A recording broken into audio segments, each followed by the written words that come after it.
మీ ద్వారా తెలియజేస్తున్నా అధ్యక్ష. నెక్స్ట్ క్వశ్చన్ అండి 1731 మానవ వనరుల శాఖ మంత్రి గారు. అధ్యక్ష ధన్యవాదాలు అధ్యక్ష. మొదటి ప్రశ్నకి సమాధానం లేదండి.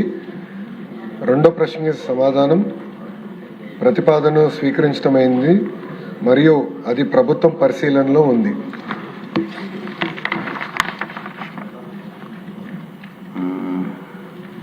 అఖిలప్రియ గారు.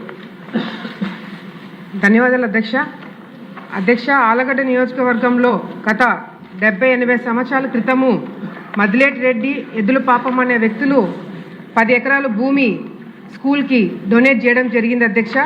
70-80 సంవత్సరాల క్రితము ఏదైతే బిల్డింగ్ కట్టారో అదే బిల్డింగ్లో high school, junior college, degree పిల్లలు చదువుతున్నారు అధ్యక్ష. 1000 మంది చదువుతున్న ఈ ప్రెమిసెస్లో అధ్యక్ష గత గవర్నమెంట్లో మరి ఆల్రెడీ పిల్లలు ఇబ్బందులు పడుతున్నారని తెలిసి కూడా డిగ్రీ కాలేజ్ అక్కడే శాంక్షన్ చేయించి బలవంతంగా డిగ్రీ కాలేజ్ స్టూడెంట్స్ని అందులో తోయడం జరిగింది అధ్యక్ష. 5 సంవత్సరాల్లో వాళ్ళు భూమిని కేటాయించలేకపోయినారు అధ్యక్ష. అదొక బిల్డింగ్ కూడా వాళ్ళకి శాంక్షన్ చేయించలేకపోయినారు అధ్యక్ష. ఏదైనా అడ్మిషన్స్ జరుగుతున్నప్పుడు అధ్యక్ష జూనియర్ కాలేజ్ ప్రిన్సిపల్ అదేవిధంగా డిగ్రీ కాలేజ్ ప్రిన్సిపల్ కొట్లాడుతుంటారు అధ్యక్ష క్లాస్ రూమ్స్ లేక. ఇప్పుడు ప్రస్తుతానికి స్టాఫ్ రూమ్స్ను కూడా క్లాస్ రూమ్స్గా కన్వర్ట్ చేసి పిల్లలకి ఇబ్బంది లేకుండా ప్రిన్సిపల్స్ ఇద్దరు కూడా చూసుకుంటారు అధ్యక్ష. అంతేకాకుండా అధ్యక్ష 1000కి పైగా విద్యార్థులు చదువుతున్న ఈ ప్రెమిసెస్లో అధ్యక్ష sufficient toilets, class rooms, labs, drinking water problem కూడా ఉందని చెప్పి ప్రభుత్వం దృష్టికి తీసుకొస్తున్నాం అధ్యక్ష. అదేవిధంగా గతంలో కాంపౌండ్ వాళ్ళు ఉండింది అధ్యక్ష. కానీ వైఎస్ఆర్సీపీ అధికారంలో ఉన్నప్పుడు జగన్మోహన్ రెడ్డి గారు ఆ స్కూల్లో మీటింగ్ పెట్టారు అధ్యక్ష. ఆ మీటింగ్ పెట్టినప్పుడు సెక్యూరిటీకి సంబంధించిన వెహికల్స్ రావడం పోవడం ఇబ్బంది అని చెప్పి కాంపౌండ్ వాల్నే కూల్చేశారు అధ్యక్ష. మళ్ళీ ఆ కాంపౌండ్ వాళ్ళు శాంక్షన్ కూడా చేయించలేకపోయినారు అధ్యక్ష గత గవర్నమెంట్లో. అంతేకాకుండా అధ్యక్ష డిగ్రీ కాలేజ్ ఇప్పుడు ప్రస్తుతానికి ప్రిన్సిపల్ అడిగినప్పుడు 4 కోర్సులు ఉన్నాయి అధ్యక్ష. 4 కోర్సులకి 3 సంవత్సరాలకు సఫిషియెంట్గా సరిపోయే 30 క్లాస్ రూమ్స్ అవసరం ఉంది అధ్యక్ష. Physics, chemistry, botany, zoology, English language labs అవసరం ఉంది అధ్యక్ష. టాయిలెట్స్, లైబ్రరీ, స్టాఫ్ రూమ్స్ అవసరం ఉంది అధ్యక్ష. అదేవిధంగా కంప్యూటర్స్, ప్రొజెక్టర్స్, బెంచ్లు, chairs, sports kits, smart boards, tables కూడా అవసరం ఉందని చెప్పి ప్రిన్సిపల్ గారు చెప్పడం జరిగింది అధ్యక్ష. కానీ లోకేష్ అన్న గారికి ఒక చిన్న ప్రపోజల్ అధ్యక్ష. కేవలం ఇన్ఫ్రాస్ట్రక్చర్ మాత్రమే మీరు ప్రొవైడ్ చేయండి. కంప్యూటర్స్, ప్రొజెక్టర్స్, బెంచ్లు, చైర్లు ఇవన్నీ ఫర్నిచర్ అంతా కూడా నా తరపు నుంచి P4 కింద ఎన్రోల్ అయిన వాళ్ళ తరపు నుంచి మా జిల్లా మంత్రులు తరపు నుంచి మేము డొనేట్ చేస్తామని చెప్పి కూడా సందర్భంగా మరి మంత్రి గారికి తెలియజేసుకుంటున్నాం అధ్యక్ష. ఆల్రెడీ తహసీల్దార్ గారు 2.5 acres ఐడెంటిఫై చేసి కలెక్టర్ గారికి గవర్నమెంట్ ల్యాండ్ ఉందని చెప్పి ప్రపోజల్స్ కూడా కలెక్టర్ గారి దృష్టికి మేము తీసుకెళ్ళడం జరిగింది అధ్యక్ష. మరి డిగ్రీ కాలేజ్లో టీచింగ్ 24 మంది అవసరమైతే 15 మాత్రమే ఫిల్అప్ అయినాయి అధ్యక్ష. 9 వేకెన్సీ ఉన్నాయి. నాన్ టీచింగ్ 10 ఉంటే 7 ఫిల్ అయినాయి, 3 వేకెన్సీ ఉన్నాయి అధ్యక్ష. మరి అదేవిధంగా లోకేష్ అన్న గారికి ఒక చిన్న రిక్వెస్ట్ అధ్యక్ష. ఎద్దుల పాపమ్మ ఏదైతే కాలేజ్ స్కూల్ ఉందో అధ్యక్ష అదొక మోడల్ ప్రాజెక్ట్గా తీసుకొని high school, junior college, degree college ఒక మోడల్గా తీసుకొని డెవలప్ ఇన్ఫ్రాస్ట్రక్చర్ ఒకటి ప్రొవైడ్ చేస్తే మిగతావన్నీ కూడా మేము ప్రొవైడ్ చేసి మంచి రిజల్ట్స్ స్టూడెంట్స్ తరపు నుంచి వచ్చేటట్టుగా మేము బాధ్యత తీసుకుంటామని చెప్పి సందర్భంగా తెలియజేసుకుంటాం అధ్యక్ష. అంతేకాకుండా అధ్యక్ష గత 2 సంవత్సరాల్లో ఆస్క్ అఖిల ప్రోగ్రామ్ అనే ద్వారా యువతతో మేము కనెక్ట్ అవుతున్నాం అధ్యక్ష. స్టూడెంట్స్ అందరూ కూడా మాకు యువత చెప్పింది మాకు సరైన ఉద్యోగాలు ఆలగడ్డలో మాకు కావాలి, సరైన కంపెనీస్ మాకు ఆలగడ్డలో తీసుకురావాలని చెప్పి వాళ్ళు అడగడం జరిగింది అధ్యక్ష. చాలా సందర్భాల్లో లోకేష్ అన్న గారితో కూడా నేను మాట్లాడినప్పుడు ఫస్ట్ ఆలగడ్డ పర్సెప్షన్ మార్చామని చెప్పి లోకేష్ అన్న గారు మాకు అడ్వైస్ ఇవ్వడం జరిగింది అధ్యక్ష. ఆ అడ్వైస్ని చాలా సీరియస్గా తీసుకొని స్టూడెంట్స్ అందరికీ ఒకటే చెప్పినాం అధ్యక్ష. If we cannot get jobs then we will create jobs అని చెప్పి మేము భరోసా ఇవ్వడం జరిగింది అధ్యక్ష.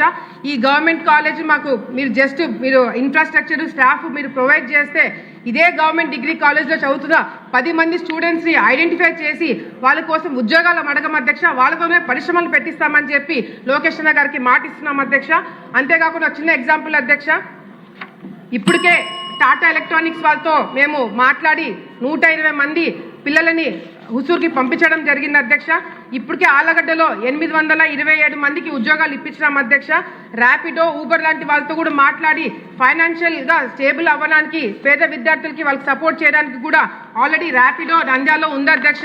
వాళ్ళని కన్విన్స్ చేసి ఆలగడ్డకు కూడా తీసుకురావడం జరుగుతుంది అధ్యక్ష. వాళ్ళకి క్యాప్టెన్స్ కూడా ప్రొవైడ్ చేసి తొందరలోనే ర్యాపిడో ఆలగడ్డకు కూడా తీసుకొస్తామని చెప్పి సందర్భంగా తెలియజేసుకుంటూ మరి లోకేష్ అన్న గారికి ఈరోజు ఇంకొక ప్రత్యేకత ఉంది అధ్యక్షత.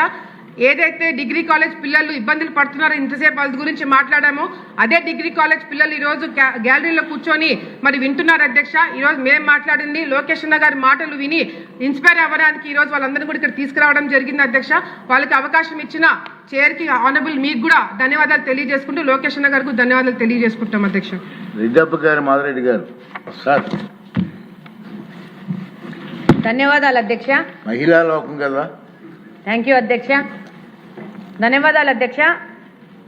సాహితీవేత్తల ఆక్రోశం, విద్యావంతుల ఆవేదన మీ ముందు పెడుతున్నాను అధ్యక్ష. ఇద్దరు ముఖ్యమంత్రులు కడప నుంచి ముఖ్యమంత్రులుగా ఈ రాష్ట్రానికి సేవ చేశారు అధ్యక్ష. అనేక మంది మేము మా అడ్డా గడ్డ అనుకుని మంత్రులుగా ఉప ముఖ్యమంత్రులుగా పనిచేశారు అధ్యక్ష. కానీ కడప నగరంలో ఉన్న ఒక గ్రంథాలయాన్ని ఈరోజు శిథిలా వ్యవస్థకు తీసుకొచ్చినారు అధ్యక్ష. గతి లేక ఈరోజు ఈ యొక్క కేంద్ర గ్రంథాలయాన్ని ఒక అద్దె భవనంలో నడుపుతున్నాం అధ్యక్ష.